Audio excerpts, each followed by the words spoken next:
성추행 의혹에 휩싸여 있는데요.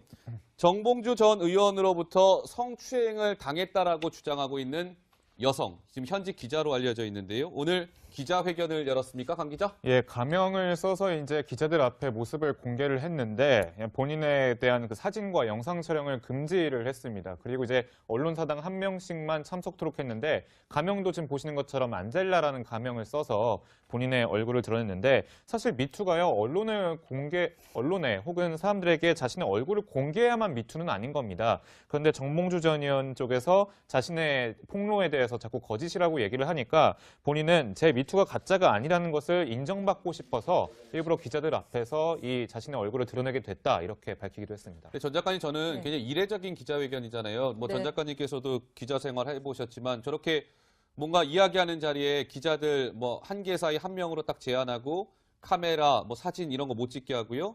휴대전화라도 촬영 못하게 하고. 그러니까 이례적인 모습인데 저럴 수밖에 없었던 것은 저 피해를 당했다라고 주장하고 있는 여성은 혹시 얼굴이 알려지고 하면 2차 피해에 또 고스란히 노출이 될 수밖에 없기 때문에 어떤 2차 피해의 좀 안타까운 하나의 단면을 보고 있는 것 같다, 이런 좀 생각이 들더라고요. 저도 그렇게 생각합니다. 지금 거의 2차 가해라는 것이 그 여성들에게는 미투라는 거를 해서는 절대로 안 된다는 걸 다른 여성들에게 각인시킬 정도로 매우 이제 잔인하고 냉혹한 거죠. 그렇기 때문에 저럴 수밖에 없지 않았나 이런 생각은 듭니다. 네, 알겠습니다. 자, 오늘 이제 이런 상황에서요, 이 피해를 당했다라고 주장하고 있는 여성이 기자회견을 통해서 무언가를 하나 공개한 게 있습니다. 그러니까 뭐냐면 정봉주 전 의원이 2011년 12월 23일 날 여의도에 있는 A라는 호텔에서 성추행을 한 게 맞습니다 라고 하면서 뭔가의 그 캡처 사진을 공개했다면서요, 강 기자? 예, 그렇습니다. 이제 포스케어라고요. 본인이 가 있는 그 곳에 대한 정보가 기록이 되는 그런 앱인데. 그게 뭡니까? 지금 보시는 사진이 바로 이제 증거다라면서 공개한 사진인데 2011년 12월 23일 그러니까 본인이 성추행을 당했다라고 하는 날짜의 그런 기록들을 지금 캡처한 겁니다. 지금 보시는 것처럼 뉴욕 이렇게 되어 있는데 저기가 이제 피해 당했다라고 주장하는 그 렉싱턴 엘모 호텔이죠. 엘모 호텔이라고 좀 보시면 되는데요. 자신은 저 장소에 분명히 있었고 저기서 성추행을 당했다라는 그 증거로 지금 보시는 캡처를 공개를 한 거죠. 그러니까 지금까지의 쟁점은 2011년 12월 23일 날 1시에서 한 3시 사이에 정지원 의원이 어디 있었냐 이건데, 저 피해를 당했다라고 주장하는 여성은 그 시간이 아니라 12월 23일 한 저녁 6시를 전후해서 정봉주 전 의원으로부터 성추행을 당했다. 따라서 정봉주 전 의원은 6시 전후의 행적을 밝혀라, 이렇게 나오고 있는 것 같아요, 노 기자? 네, 그렇습니다. 그동안에 이제 A씨라는 여성이 1시에서 3시 사이 어떤 시간대를 계속 얘기를 했었거든요. 그러다 보니까 정봉주 전 의원도 뭔가 증거 사진으로 제시했던 것이 그 시간대에 늘 약간 좀 집중이 되어 있었습니다. 그런데 이 여성 같은 경우에는 본인이 있었다는 위치, 그리고 기록을 토대로 사실 만났던 시간은 5시 37분이다. 이렇게 조금 새롭게 얘기를 꺼낸 건데요. 정봉주 전 의원이 사실은 이제 4시 이후에 어떤 행적에 대해서는 여러 가지 좀 증거 자료 같은 것들을 제시하지 못했다 보니까 이런 것들을 새롭게 제시하고 그래도 거짓이라고 하면 나를 고소해라, 이렇게까지 주장을 하고 있습니다. 네, 알겠습니다. 자, 근데 어떻게 보세요? 전 작가님은 사실 이런 공방이 저렇게 계속, 그러니까 지금 양측이 다 고소했잖아요, 서로를. 정봉주 전 의원과 언론사 프레시안 간의 양측 고소전이 불거졌고 오늘 피해 여성까지 이제 급기야 나섰는데요. 좀 씁쓸합니다, 전 작가님. 그러니까는 정치인하고 언론사하고 이렇게 고소 고발전이 되면은 양쪽 다 무혐의가 될 가능성이 큽니다. 그렇기 때문에 본격적인 어떤 고소 고발은 아마도 저 안젤라라는 여성을 고소하고 또 여성이 직접 정봉주 전 의원을 고소한다든가 이렇게 해야지 이것이 이제 메인 게임이 된다고 볼 수가 있습니다. 근데 이제 저런 이 상황을 보면은 상당히 제가 보기에는 아주 의외의 결과가 나올 수도 있지 않을까 이런 생각이 듭니다. 왜 그러냐면은 이 여성이 처음에는 1시에서 3시라고 하다가 5시에서 6시로 이제 시간을 바꾸지 않았습니까? 그래서 정봉주 의원은 이 1시하고 3시에 알리바이에 집중을 하면서 모든 초점이 글로 간 거죠. 그런데 이제 5시, 6시라고 하면은 마치 그 페이스메이커를 다른 데다가 앞세우고 본인은 뒤에서 뛴 듯한 어떻게 보면 상당히 그 치밀하다고도 볼 수가 있고요. 일단은 가장 중요한 거는 정봉주 전 의원이 5시 37분 이후에 알리바이를 입증하면은 모든 것이 깔끔하고 예. 뚜렷하고 명확하게 끝날 걸로 보입니다. 알겠습니다. 자, 정봉주 전 의원은 오늘 이 피해 여성 이런 주장과 관련해서요, 이런 입장을 보였습니다. 피해자를 자처하는 분, 정치적으로 저를 저격하는 것 아닌가 하는 느낌이 듭니다. 뭔가 순수함이 느껴지지 않고요. 뭔가 불순한 정치적 의도가 있어 보입니다라는 게 정봉주 전 의원의 입장입니다. 자, 오늘 또 쉼없이 달려온 것 같습니다. 김성준의 시사전망대 3부 60초 이슈 토크 후에 시작하겠습니다. 오늘은 이준석 바른미래당 당협위원장 그리고 김수민 평론가 나오셨습니다. 어서 오십시오. 네, 안녕하세요. 자, 우선 지금 조금 전에 들어온 속보 얘기부터 우리가 얘기를 나눠야 될 것 같은데요. 잘 아시다시피 오늘 오전에 그 정봉주 전 의원이 기자회견을 갖고 자기에게 제기된 그 미투 의혹, 이거는 대국민 사기극이다.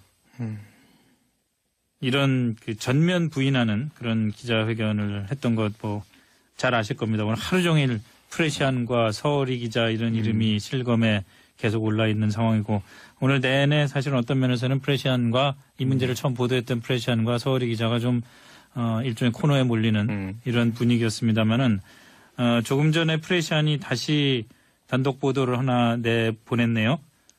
정봉주 전 의원의 측근이 정 전 의원은 그 문제가 됐던 12월 23일에 여의도의 당시 렉싱턴 호텔에 갔다라고 증언했습니다. 당시 정 전 의원의 팬클럽이 정봉주와 미래 권력들, 약자로 미권스라는 데가 있었는데 이 미권스의 카페직이었던 별명이 민국파라는 그런 분이 정 전 의원의 기자회견 직후 오늘 프레시안과 만나서 2011년 12월 22일부터 26일까지 잠자는 시간 빼고는 정 전 의원과 계속 같이 있었다. 그런데 23일 일정을 수행하던 중에 차로 정 전 의원을 렉싱턴 호텔에 데려다 줬다. 이렇게 증언을 했습니다. 안 그래도 바쁜데 중요한 약속이 있다고 해서 호텔에 갔다면서 빨리 나와야 하는데 하면서 기다렸던 기억이 생생하다. 이게 오늘 조금 전에 나온 프레시안 보도의 핵심입니다.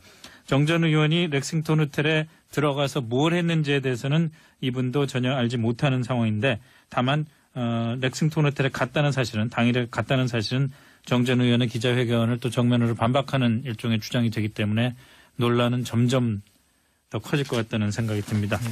자, 자연스럽게 이 얘기부터 시작하지 않을 수 없는 상황인데, 우선 김수민 평론가, 네. 이렇게 되면 오늘 이 반전의 반전, 이거 어떻게 봐야 될까요?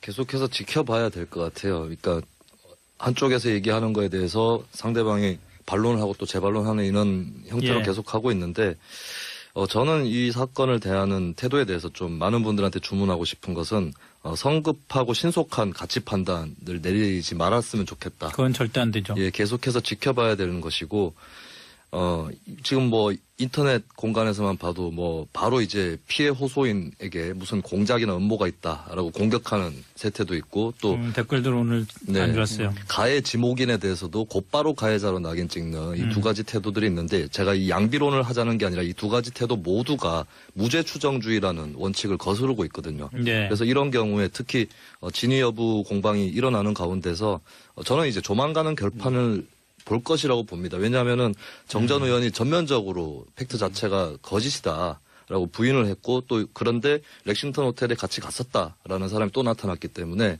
이거는 머지않아 어차피 진실이 가려질 문제이기 때문에 조금 더 차분하게 기다려 봤으면 좋겠어요. 네.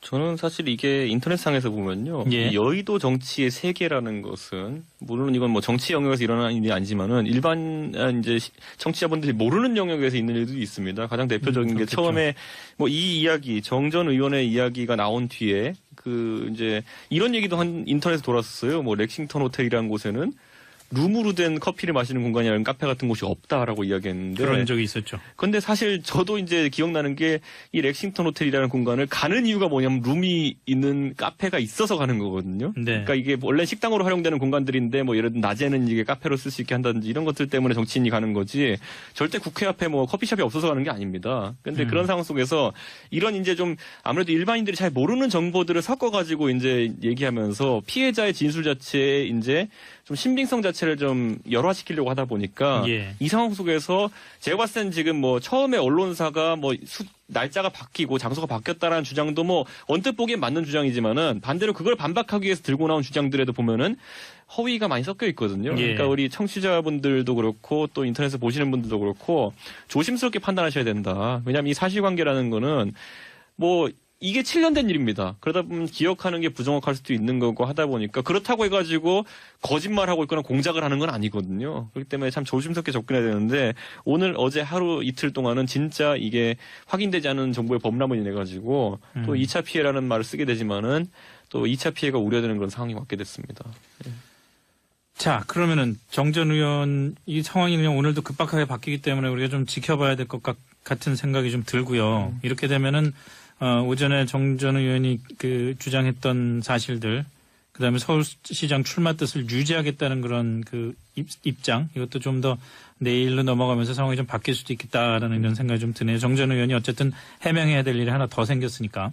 오늘 그리고 사실 그 정 전 의원이 들고 나왔던 판넬에 보면 뭐 사진을 촬영한 시각이라든지 이런 것들도 네. 뭐 언급이 되어 있었는데 사실 뭐 저도 컴퓨터 전공을 했지만은 디지털 카메라 또는 휴대폰 사진에 있는 그 사진 촬영 시각이라는 거는 네, 그건 뭐. 말 그대로 그거는 간단한 프로그램으로도 수정이 가능한 것이기 때문에 예. 엑시포 정보라고 하는데 그런 것을 어떤 결정적인 알리바이로 삼기에는 오늘 기자회견 좀 약간 부족한 부분이 있었다라고 생각했는데 기자회견 내용의 사실 여부와 무관하게. 그렇죠. 그리고 오늘 그런데 이제 반대로 또 우리가 생각해봐야 될 게 그럼 또 오늘 이 증언하신 분도 보면은 결국은 이분도 기억에 의존해가지고 그렇죠. 23일에 정봉주 의원 같이 있었다 하는 것이기 때문에 네. 뭐 이 부분도 확실한 어떤 그런 성격은 아니지만은 어쨌든 오전에 있었던 주장에 배치된 주장이 나왔기 때문에 적어도 이 부분에 대해서 정봉주 전 의원 측에서 다시 한번 또 해명을 해야 되는 상황이 오긴 왔다라는 걸 좀 지적하고 싶습니다. 자, 그럼 다음에는 민병두 의원 얘기를 네. 좀 해봤으면 좋겠습니다. 민병두 의원은 그 자신에 대한 의혹이 제기되자마자 그냥 의원직을 던져버렸고 심지어는 당에서도 만류까지 했는데 오늘 네. 의원직 사퇴서를 제출했어요. 그런 자세에 대해서는 어떻게 보세요? 글쎄요, 이것도 뭐 그렇게 바람직하지는 않다고 봐요. 예. 그러니까 본인이 어떤 억울한 부분이나 사실이 아니라고 주장할 부분이 있으면 그거는 계속 관계를 좀 따져봐야 될 부분인데 어떻게 보면 너무 정치인이어서 그런지 정무적 판단을 내린 것이 아닌가. 그래서 일단은 어떻게 됐든 간에 일이 이렇게 돼서 죄송하다라고 한 셈이 됐는데 근데 죄송하다 수준을 넘어서서 의원직을 사퇴하는 것은 나쁘게 보면 세간에서는 그냥 털고 넘어가려는 게 아니냐 이렇게 예. 보일 수도 있는 것이고 좋게 보더라도 향후에 있을 수 있는 여러 가지 사례들에 비춰봤을 때 그렇게 좋은 전례는 아닐 수 있다. 그러니까 민주당에서 처음에 안희정 전 지사 파문 터졌을 때도 곧바로 회의를 열어가지고 제명, 출당 처리하는 그 수순을 밟았는데 네. 그거하고 양상은 다르지만 너무 지나치게 정무적인 그러니까 시시비비를 따지기보다는 정무적으로 털고 가는 판단이었다고 보여지고 오히려 민 의원이 좀 부풀려지거나 혹은 허위 사실이 있다면은 좀 끝까지 다투는 모습을 보이는 게 더 낫지 않을까 그렇게 보여집니다. 저는 하여튼간 정당의 민주적 절차라는 것도 상당히 중요하다고 보는데 저는 이 사건과 전혀 관계없는 사건이지만은 과거에 자유한국당에서 이제 뭐 홍준표 대표에 대해 가지고 뭐 불경한 언사를 했다 그래서 유효의 최고위원을 그냥 바로 제명해버린 것이라든지 그랬죠, 예. 아니면은 지금 이번에도 보면은 안희정 지사 같은 경우에는 의혹이 제기된 다음에 1시간여 만에 이제 바로 이제 제명을 사실상 결정했거든요. 네. 저는 이런 부분 그렇다고 해서 지금 안희정 지사에 대한 여러 가지 의혹이나 파문이 잠재워진 건 아니거든요. 그렇죠. 그러니까 이 정당의 민주적 절차라는 것도 어느 정도 우리가 생각해봐야 될 것이 아니냐. 지금 이 판단들을 자유한국당도 그랬고 지금 민주당도 그랬고 내리는 기준은 물론 국민을 두려워하기 때문에 그렇게 하는 것이기도 하지만은 그렇죠. 다만 선거가 아니었으면 또 이렇게 민감하게 반응했겠느냐라는 생각해봤을 때 이번에는 좀 절차적으로 문제가 있는 판단들이었다는 생각도 하게 됩니다. 자유한국당 좀 제가 납득이 안 가는 것이 민주당에서 이제 민병두 의원 사퇴 만류한 것에 대해서 네. 일당을 사수하려는 그러니까 의석수를 지켜서 기호 1번을 지키려는 수작 아니냐. 근데 이게 뭐 눈엔 뭐만 보인다. 라고 읽힐 수 있거든요. 왜냐하면 자유한국당도 현직 의원이 그 지방선거 준비차 사퇴하는 거에 대해서 극구 만류를 해왔었고, 예. 예, 그래서 이거는 그냥 정당 민주주의 차원에서 뭐 있을 수 있는 일이라고 볼 수도 근데 있는 거예요. 자기도 해봤으니까 남들 하는 거에 대해서 미리 또 예측할 수도 있는 거 아닌가요? 근데 아니, 사실 그거를 그리고 어떤 면에서. 본인들 입으로 하는 것이 과연 아니, 정치 뭐 전략상으로도 근데 바람직한가. 어떤 네. 면에서 사실 민주당이 그 생각을 안 할까요? 일당을 근데- 지켜야 되는데 한석이 아까운 상황인데. 그럼 제가 더군다나 민병두 자유한국당이면 의원은 지금 어떤 면에서 보면은 나름대로 해명하거나 그 방어할 수 있는 가능성이 있다고 본다면은 네. 저는 근데 이제 이 느낌이 있는 것 같아요. 그러니까 민병두 의원의 사퇴라는 것이 의미하는 바가 네. 결국에는 어떤 의도에서 민병두 의원이 어떤 이유 때문에 사퇴하는지는 아무도 모르지만은 네. 어쨌든 외견상으로 무미건조하게 보면은 성추행 의혹 사건에 대해 가지고는 국회의원이 사퇴했다가 이제 결론이 나게 된다면은 네. 앞으로 어떤 사건이 더 있을지 모르겠지만 도덕적 기준 자체가 선이 거기 그어져 버립니다. 그럴 수 있죠. 네, 예. 그렇기 때문에 앞으로 이제 어떤 이런 의혹 비슷한 제기가 사안이 있을 때는 벌어지면은 민병두 의원은 사퇴까지 했는데 당신은 뭐 하는 거야라는 비판이 나올 가능성이 있기 그렇죠. 때문에 이거는 약간 제가 봤을 땐 자유한국당에서 뭐 그런 집단적 두려움도 작용하지 않았나라는 제 나름대로의 의혹을 제기해 봅니다. 저건 어떻게 생각합니까? 어쨌든 지금 미투 운동이 벌어지는 걸 지켜보면은 네. 결국 그 권력형 폭력이란 말이에요. 네네. 권력형 폭력. 그러면은 그 권력형 폭력이 가해졌다는 걸 의혹이 제기됐을 때 그 문제를 해결하는 것, 다시 말해서 해명을 한다든지 아니면 잘못을 인정을 한다든지 이런 과정에서도 2차 피해도 있을 수 있고 이런 걸 생각해 보면은 그 사람이 갖고 있었던 권력을 일단 내려놓고 해명을 한다 하더라도 네. 내려놓고 일단 해명을 한 다음에 충분히 해명이 됐다고 생각하면은 뭐 다시 복귀하든지 무슨 뭐 명예 회복을 하든지 네. 그러는 게 미투 전체의 정신에 비춰볼 때는 더 맞는 거 아닌가. 그렇다면 민병두 의원이 그런 일종의 결단일 수도 있다라는 생각도 할 수 있지 않나요?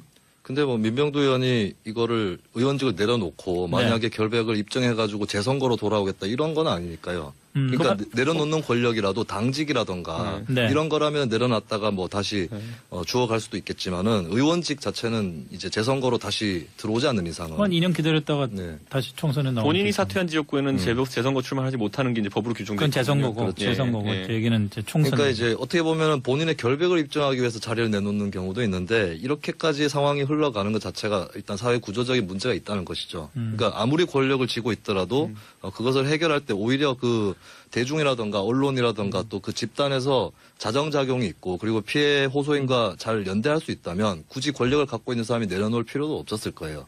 예, 갖고 있는 상태로 해도 상관없기 때문에. 너무 뭐 이제까지 잘못을 저지른 사람한테 자리 안 내놓는다고 막 뭐라 그러다가 또 막상 또 내놓으니까 또 너무 네. 너무 뭐라 이상한- 그러는 거 아니에요? 그리고 이게 이번 저희- 일로 이제 기준이 너무 각박하게 짜여질까봐 그게 또 그러니까- 한 번 내려지면은 아까 말씀하셨다시피 향후에 계속 그와 같은 그것도 이제 그렇게 합리적으로 그어진 게 아닌 예, 정무적 예, 예. 판단에 따른 기준이 계속 작용될까봐 그것이 우려되는 것이죠. 저는 그래서 이제 정치적으로 이제 보통 이런 사건이 발생하면 상대편 정당을 이제 싸잡는 문화가 있거든요. 그렇죠. 보면은 예. 뭐 예를 들어 과거에도 보면 새누리당에서 뭐 예를 들어 성추문이 있다고 하면은 성누리당이다 이렇게 해가지고 싸잡아서 네. 비판하고 예. 예를 들어 과거에 보면 뭐 민주당에서 청부살인을 하는 의원이 생겼을 때 뭐 청부살인당이다 싸잡고 이렇게 막 했던 적이 있는데 예. 이게 얼마나 무의미하냐면요. 당에 가입하는 거는 가입 절차에 아무것도 그런 스크리닝 절차가 없습니다. 그렇기 때문에 당에 들어온 이상 그런 게 터질 수 있는 항상 가능성이 존재하는 상황인데 네. 누굴 싸잡는다는 것이 어떤 의미가 있느냐. 저는 지금 그래서 우리가 한번 몇 번의 사건들 되짚어봤으면 좋겠는 게요. 과거에 예를 들어 우리가 윤창중 씨 사건을 우리가 비난했잖아요. 예. 그럼 그 사건과 더불어 가지고 최근에 비롯된 사건들 물론 이런 거에 경중을 따지면 안 되겠지만은 그때 비판했던 강도로 과연 지금의 여당이 자기 측 인사들에 대해 가지고 강하게 이야기할 수 있겠는가. 네. 그런 것들. 아니면 과거에 또 그럼 언행에 대한 부분으로 예를 들어 강용석 전 의원 같은 경우에는 당에서 네. 제명이 됐어요. 그것 때문에.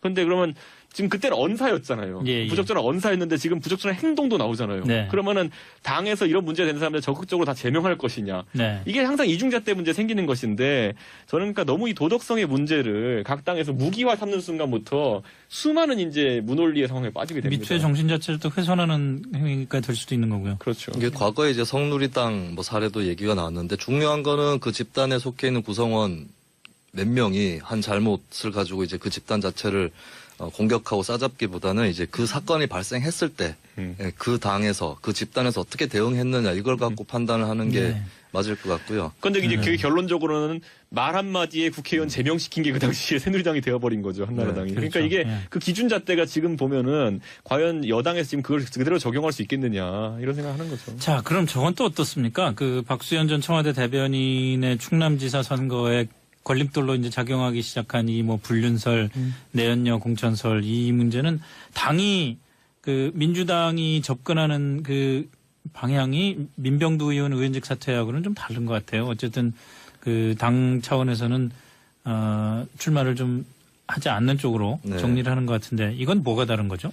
민병두 의원은 이제 민주당에서는 네. 서울시장 출마 안 하는 걸로 된 거 아니냐 이 예. 정도로 생각하는 것 같아요. 근데 예. 이제 박수현 전 대변인은 현직 의원이 아니기 때문에 예. 그러면 뭔가를 접게 하기는 해야 될 것 같은데 뭐 그게 정무적 판단에서든 어떤 다른 사리 판단에서든 간에 근데 어쨌든 지금 유일하게 갖고 있는 자리는 출마자라는 네. 거니까 이것도 좀 정무적 판단 다른 것 같기도 하고 저는 이 내연녀 공천 의혹에 대해서 이거는 저는 박수현 전 대변인과 예. 그 해당 공주시의회죠. 그 예. 비례대표 의원 간의 관계에 집중이 되면 안 된다고 봐요. 그 예. 관계는 뭐 연인이든 아니든 그게 중요한 게 아니라 이게 특혜 공천이었느냐. 예. 예, 만약에 특혜 공천이었다면은 민주당 정도의 정당이면 비례대표 한석 정도는 가져갈 수 있거든요. 어느 지역에서는 거의. 예, 영남 지역에서조차 그런데 그럼 그 한 명을 두고 여러 명의 지망생들이 있었을 텐데 그 사람들을 박수현 전 대변인이나 당 차원에서 제압했느냐 혹시 예, 그런 것들을 따져봐야지 그 두 사람만의 관계만 갖고는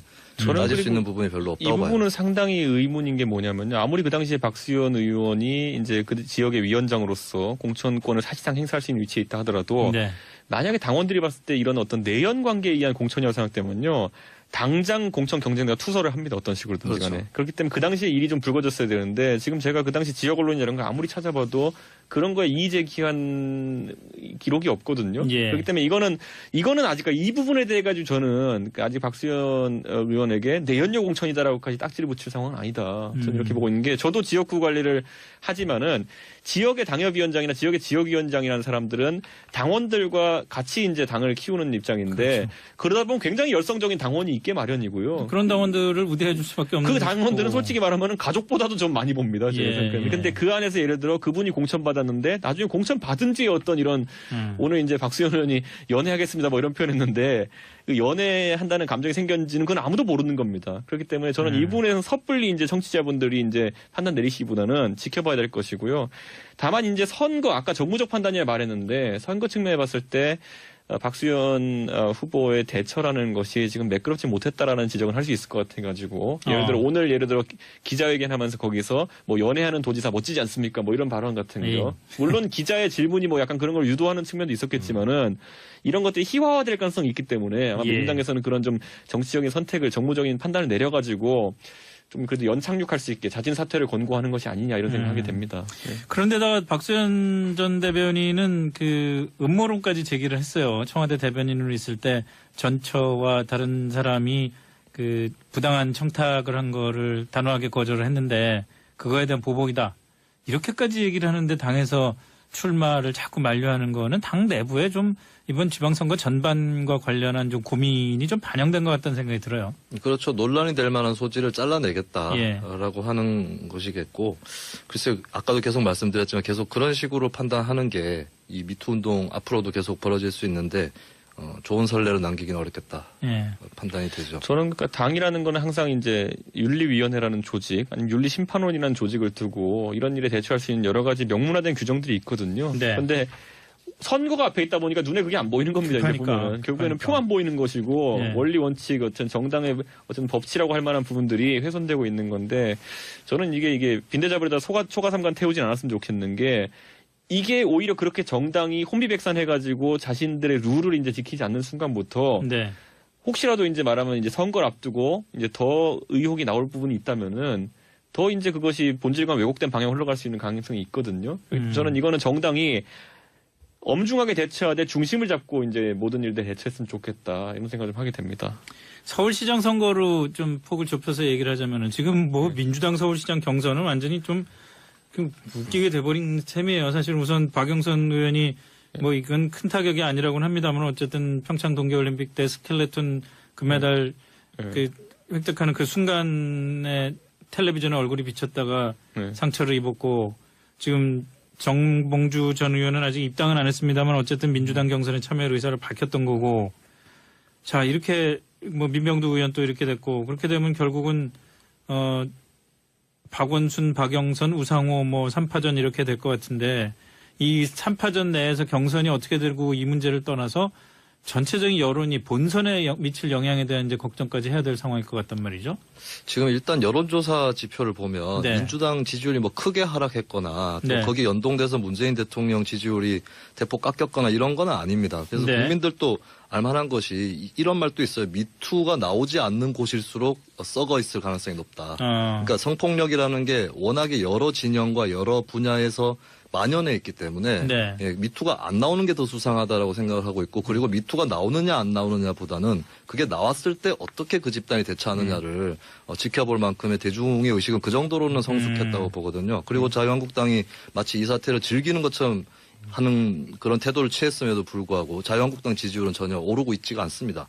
그래서 지금 현재 상황만 봤을 때는 본선에 이렇게 그 당 간의 어떤 지지율의 우열이 뒤집히는 그 정도 사태는커녕 어떤 큰 폭으로 지지율이 바뀌는, 예, 거기까지도 예측하기 어려운, 예, 그런 상태인 것 같고, 결국에는 이 사태를 각 정당들이 어떻게 대처하느냐, 이게 남아있는 큰 관건이라고 봐요.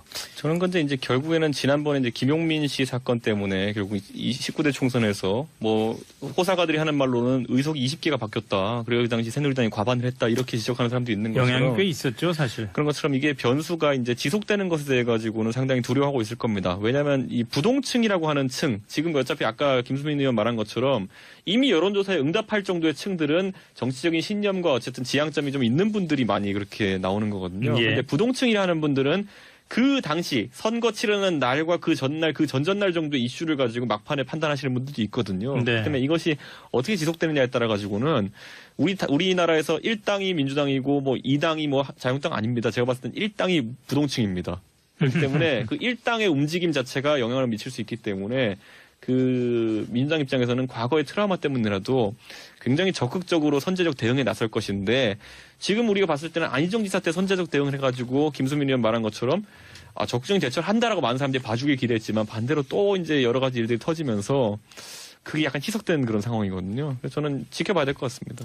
당 차원에서 볼 때는 자유한국당이나 그 바른미래당은 좀 움직임이 서울시장 선거와 관련해서 보폭이 좀 빨라질 가능성이 있나요? 아무래도 그런데 이제 그 안철수 대표 같은 경우에는 출마를 사실상 저울질하고 있는 상태라고 보는 분들도 있지만은 예. 반대로 본인의 역할에 대해 가지고 서울시장만 가지고 생각하고 있는 건 아닐 테니까요. 네. 그렇기 때문에 뭐 여러 가지 역할 중에서 특히 이제 여론조사들이 보도되기 시작합니다. 이제 100일을 앞두고 예. 이제 보도되기 시작하면서 그 추이 중에서 자신이 최대의 이제 컨벤션 효과를 누릴 수 있는 시기를 고르지 않을까 이런 생각을 하게 돼서 앞으로는 뭐 민주당의 상황을 고려해서 움직이는 게 아니라요. 결국에는 본인의 일정에 맞춰서 움직일 것 같습니다. 그 얘기는 안철수 전 대표는 나오긴 나온다 이 얘기인가요? 뭐 제가 안철수 대표랑 교류가 많은 인사는 아니기 때문에 제가 네. 확답을 드리진 않겠습니다. 제가. 김수민 평론가는 네. 어떻게 보세요? 글쎄요, 뭐 시기를 좀 재서 나올 것 같다는 데는 저도 동의하고요. 예. 왜냐하면은 지금 약간 민주당의 하락세일 수도 있는, 뭐 실제 하락세가 아니더라도 하락세일 네. 수도 있다라는 시기에 이제 섣불리 주자군에 꼈다가 말씀하신 대로 여론조사에서 또 안 좋게 결과가 나오면 더욱더 퇴색되는 거 아니겠습니까? 그래서 시기는 저울질을 하는 것 같고 그렇게 앞당기지는 않지 않을까. 네, 조금 더 기다렸다가 가지 않을까 그렇게 근데 예측이 그건 이제 되거든요. 현실적으로 이런 부분도 있습니다. 왜냐하면 바른미래당 같은 경우에는 뭐 출마 후보군, 그러니까 서울시장이 국건이 서야지 그 다음에 이제 구청장 후보군이나 이런 분들이 많이 그렇죠. 이제 그게 사실은 뛰어들기 때문에 지방선거는 좀 그런 면이 있어요. 지금 바른미래당이 아마 4월 초에 이제 공천 절차를 진행할 것 같은데, 그럼 안철수 대표도 제 생각에는 한 3주 내, 2주 내에는 최소한 어떤 판단을 내려야지 이제 지금부터? 예, 사람들이 움직일 것이기 때문에 안 대표도 정치를 안 해보신 분이 아니기 때문에 다 알고 이제 그 시간표 안에서 고민하고 계실 겁니다. 자, 우리가 뭐 선거 취재를 여러 번 해봤습니다만 항상 선거는 예측한 대로 안 갈 뿐만이 아니라 네. 기대하지 않았던 생각하지 않았던 여러 가지 변수들이 툭툭 튀어나와서 참 우리 뭐 보는 저희 입장에서는 재밌게 만드는, 저는 다만 그런데 후보들 입장에서는 난감하게 만드는 이런 이번에 일들이 민주당의 그런데 가장 독은 고지주율입니다. 아까 우리가 언급한 적이 있지만 그렇게 얘기할 수도 있죠. 왜냐하면 아까 얘기했지만 박수현 후보 같은 경우에는 네. 일반적인 박빙 상황에서는 본인이 이미 그만둘 수도 있는 상황입니다. 그렇죠. 뭐 어떤 상황이든 뭐라도 이런 논란이 있었다는 것만으로. 그런데 아직까지도 본인의 경쟁력이 어느 정도 유지된다는 생각을 하기 때문에 본인은 계속 갖고 싶어 하는 거고, 또 예. 당 같은 경우에는 박빙 지역 때문에 또 그렇게 하지 않았으면 좋겠다는 것이고, 이런 갈등 하나가 생기는 것 자체가 지금 민주당이 어느 정도 고지지율을 유지하고 있었기 때문에 발생하는 상황입니다. 알겠습니다. 자, 오늘 여기까지 하죠. 예. 근데 이준석 위원장 오늘 마지막이죠. 예. 아이고, 이거 아쉽게 됐습니다. 뭐 방송에서 왜 마지막인지 밝히는 건 좀 어렵겠습니다만은 제가 뭐 올해 6월 달에 있는 행사에서 큰 도전을 한번 해보려고. 뭐 뭘 했습니다. 하시든 예. 최선을 다하길 바라겠습니다. 예. 자, 바른미래당 당협위원장 그리고 김수민 평론가 나오셨습니다. 어서 오십시오. 네, 안녕하세요. 자, 우선 지금 뭐 조금 전에 들어온 속보 얘기부터 우리가 얘기를 나눠야 될 것 같은데요. 잘 아시다시피 오늘 오전에 그 정봉주 전 의원이 기자회견을 갖고 자기에게 제기된 그 미투 의혹, 이거는 대국민 사기극이다. 이런 그 전면 부인하는 그런 기자회견을 했던 것 뭐 잘 아실 겁니다. 오늘 하루 종일 프레시안과 서울이 기자 이런 이름이 실검에 계속 올라 있는 상황이고, 오늘 내내 사실은 어떤 면에서는 프레시안과 이 문제를 처음 보도했던 프레시안과 서울이 기자가 좀 일종의 코너에 몰리는 이런 분위기였습니다만은 조금 전에 프레시안이 다시 단독 보도를 하나 내보냈네요. 정봉주 전 의원의 측근이 정 전 의원은 그 문제가 됐던 12월 23일에 여의도의 당시 렉싱턴 호텔에 갔다라고 증언을 했습니다. 당시 정 전 의원의 팬클럽이 정봉주와 미래 권력들, 약자로 미권스라는 데가 있었는데 이 미권스의 카페직이었던 별명이 민국파라는 그런 분이 정 전 의원의 기자회견 직후 오늘 프레시안과 만나서 2011년 12월 22일부터 26일까지 잠자는 시간 빼고는 정 전 의원과 계속 같이 있었다. 그런데 23일 일정을 수행하던 중에 차로 정 전 의원을 렉싱턴 호텔에 데려다 줬다. 이렇게 증언을 했습니다. 안 그래도 바쁜데 중요한 약속이 있다고 해서 호텔에 갔다면서 빨리 나와야 하는데 하면서 기다렸던 기억이 생생하다. 이게 오늘 조금 전에 나온 프레시안 보도의 핵심입니다. 정 전 의원이 렉싱턴 호텔에 들어가서 뭘 했는지에 대해서는 이분도 전혀 알지 못하는 상황인데, 다만 렉싱턴 호텔에 갔다는 사실은, 당일에 갔다는 사실은 정 전 의원의 기자회견을 또 정면으로 반박하는 일종의 주장이 되기 때문에 논란은 점점 더 커질 것 같다는 생각이 듭니다. 자, 뭐 자연스럽게 이 얘기부터 시작하지 않을 수 없는 상황인데, 우선 김수민 평론가, 네. 이렇게 되면 오늘 이 반전의 반전, 이거 어떻게 봐야 될까요? 계속해서 지켜봐야 될 것 같아요. 그러니까 한쪽에서 얘기하는 거에 대해서 상대방이 반론을 하고 또 재반론하는 이런 형태로 예. 계속하고 있는데, 저는 이 사건을 대하는 태도에 대해서 좀 많은 분들한테 주문하고 싶은 것은 성급하고 신속한 가치 판단을 내리지 말았으면 좋겠다. 그건 절대 안 되죠. 예, 계속해서 지켜봐야 되는 것이고, 지금 뭐 인터넷 공간에서만 봐도 뭐 바로 이제 피해 호 어쩌냐 뭐 이건데, 저 피해를 당했다라고 주장하는 여성은 그 시간이 아니라 12월 23일 한 저녁 6시를 전후해서 정봉주 전 의원으로부터 성추행을 당했다. 따라서 정봉주 전 의원은 6시 전후의 행적을 밝혀라. 뭐 이렇게 나오고 있는 것 같아요, 노 기자. 네, 그렇습니다. 그동안에 저 이제 A씨라는 여성이 뭐 1시에서 3시 사이 어떤 시간대를 계속 얘기를 했었거든요. 그러다 보니까 정봉주 전 의원도 뭔가 증거 사진으로 제시했던 것이 그 시간대에 늘 약간 좀 집중이 되어 있었습니다. 그런데 이 여성 같은 경우에는 본인이 있었다는 위치, 뭐 그리고 기록을 토대로 사실 만났던 시간은 5시 37분이다. 이렇게 조금 새롭게 얘기를 꺼낸 건데요. 정봉주 전 의원이 사실은 이제 4시 이후에 어떤 행적에 대해서는 여러 가지 좀 증거 자료 같은 것들을 제시하지 못했다 보니까 이런 것들을 새롭게 제시하고 그래도 거짓이라고 하면 나를 고소해라. 이렇게까지 주장을 하고 있습니다. 네, 알겠습니다. 자, 근데 어떻게 보세요? 전 작가님은 사실 이런 공방이 저렇게 계속, 그러니까 지금 양측이 다 고소했잖아요, 서로를. 정봉주 전 의원과 언론사 프레시안 간의 양측 네. 고소전이 불거졌고, 오늘 피해 여성까지 이제 급기야 나섰는데요. 좀 씁쓸합니다, 전 작가님. 그러니까는 예. 그 정치인하고 언론사하고 이렇게 고소 고발전이 되면은 양쪽 다 무혐의가 될 가능성이 큽니다. 그렇기 때문에 본격적인 어떤 고소 고발은 아마도 저 안젤라라는 여성을 고소하고 또 여성이 직접 정봉주 전 의원을 고소한다든가 뭐 이렇게 해야지 이것이 이제 메인 게임이 된다고 볼 수가 있습니다. 네. 근데 이제 저런 이 상황을 보면은 상당히 제가 보기에는 예. 아주 의외의 결과가 나올 수도 있지 않을까 이런 생각이 듭니다. 왜 그러냐면은 이 여성이 처음에는 1시에서 3시라고 하다가 5시에서 6시로 이제 시간을 바꾸지 않았습니까? 네. 그래서 정봉주 의원은 이 1시하고 3시에 알리바이에 집중을 하면서 사진 모든 뭐 초점이 780장. 예. 글로 간 거죠. 예. 그런데 이제 5시, 6시라고 네. 하면은 마치 그 페이스메이커를 다른 데다가 앞세우고 본인은 뒤에서 뛴 듯한 어떻게 보면 상당히 그 치밀하다고도 볼 수가 있고요. 예. 일단은 가장 중요한 거는 정봉주 전 의원이 5시 37분 이후에 알리바이를 입증하면은 예.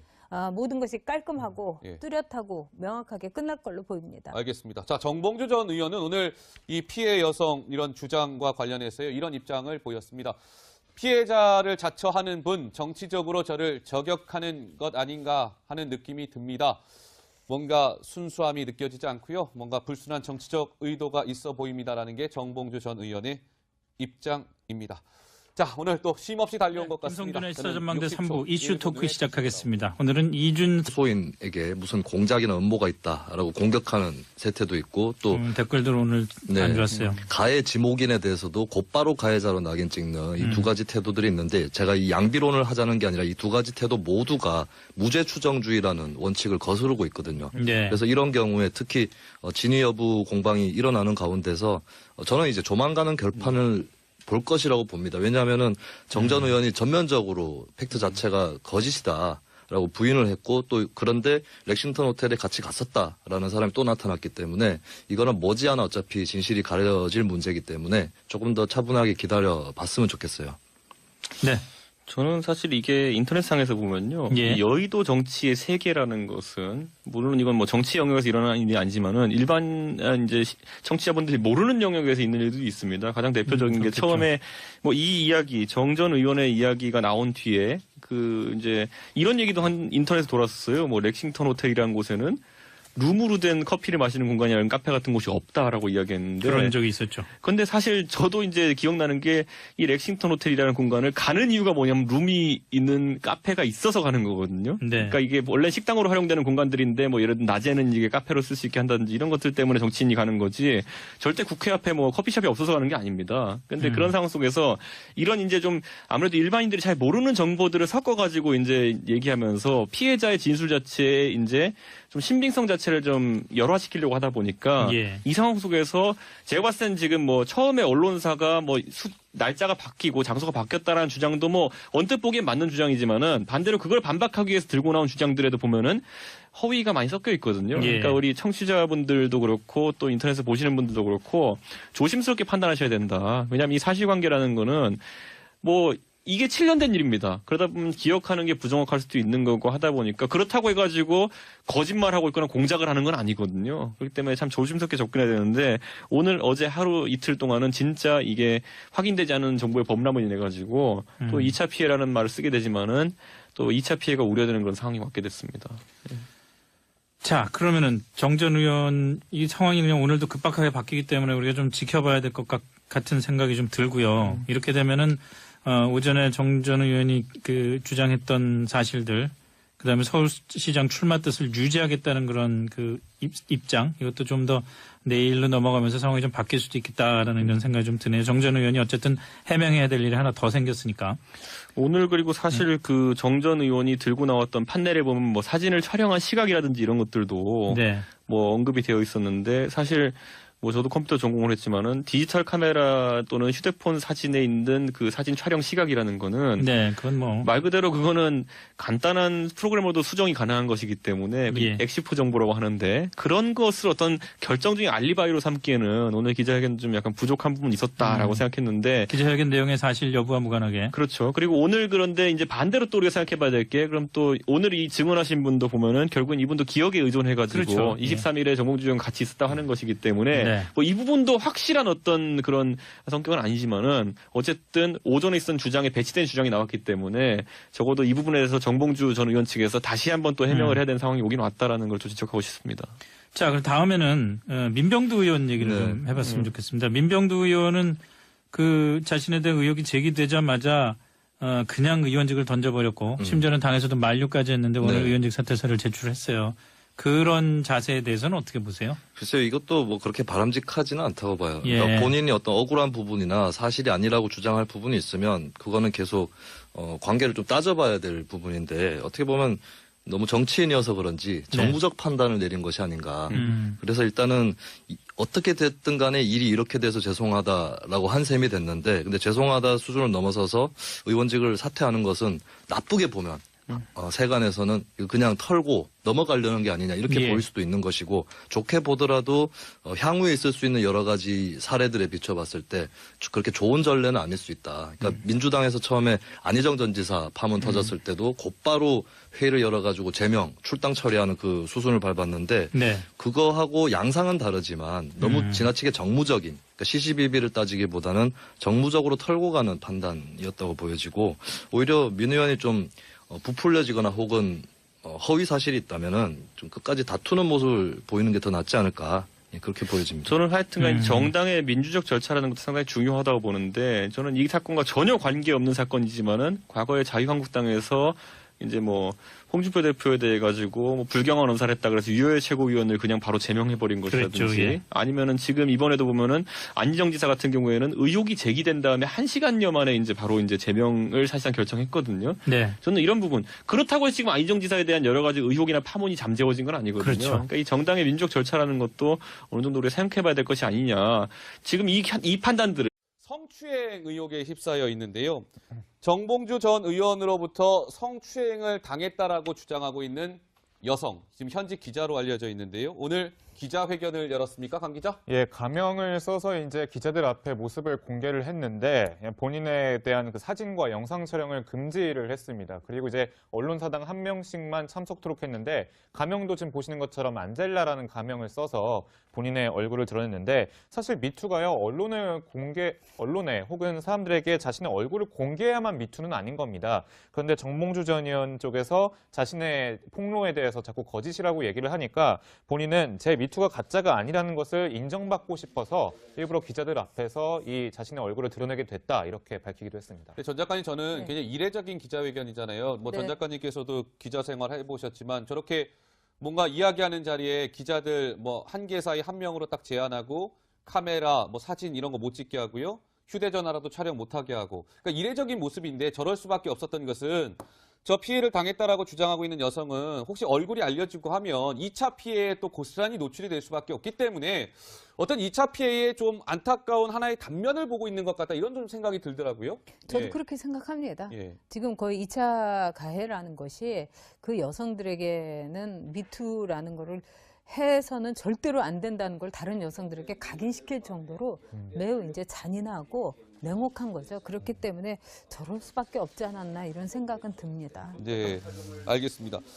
자, 오늘 이제 이런 상황에서요. 이 피해를 당했다라고 주장하고 있는 여성이 기자회견을 통해서 무언가를 하나 공개한 게 있습니다. 그러니까 뭐냐면 정봉주 전 의원이 2011년 12월 23일 날 여의도에 있는 A라는 호텔에서 성추행을 한 게 맞습니다. 라고 하면서 뭔가의 그 캡처 사진을 공개했다면서요, 강 기자? 예, 그렇습니다. 이제 포스퀘어라고요. 예. 본인이 가 있는 그 곳에 대한 정보가 기록이 되는 그런 앱인데 이게 뭡니까? 예. 지금 보시는 사진이 바로 이제 증거다라면서 공개한 사진인데 2011년 12월 23일 그러니까 본인이 성추행을 당했다라고 하는 날짜의 그런 기록들을 지금 캡처한 겁니다. 예. 지금 보시는 것처럼 뉴욕 이렇게 되어 있는데 저기가 이제 피해 당했다라고 주장하는 그 렉싱턴 엘모 호텔이죠. 예. 엘모 호텔이라고 좀 보시면 되는데요. 자신은 저 장소에 분명히 있었고 저기서 성추행을 당했다라는 그 증거로 지금 보시는 캡처를 공개를 한 거죠. 예. 그러니까 지금까지의 쟁점은 2011년 12월 23일 날 뭐 1시에서 한 3시 사이에 정지원 의원이 어디